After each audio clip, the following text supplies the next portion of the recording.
মেহেরপুরের গাংনীতে আতিয়ার রহমান নামের এক ভ্যান চালককে কুপিয়ে হত্যা করেছে দুর্বৃত্তরা।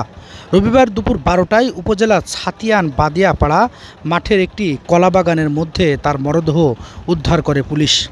আতিয়ার রহমান করুমদি মাঠপাড়ার মোহাম্মদ রহিদুল ইসলামের ছেলে।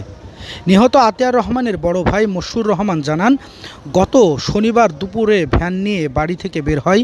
এরপর রাত্রে বাড়ি ফিরে না আসলে বিভিন্ন স্থানে সন্ধান করে না পেয়ে পুলিশকে অবগত করা হয়। পরে ছাতিয়ান মাঠে একটি কলাবাগানের মধ্যে তার মরদেহ পড়ে রয়েছে বলে জানতে পারি।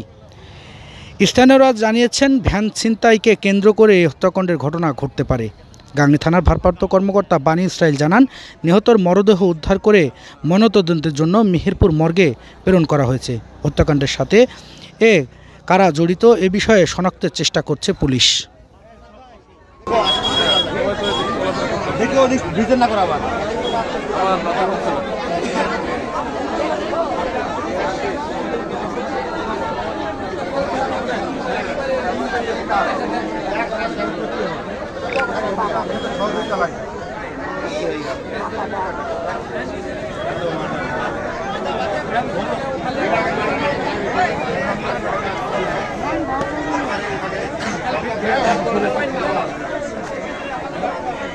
আপনার কি হয়?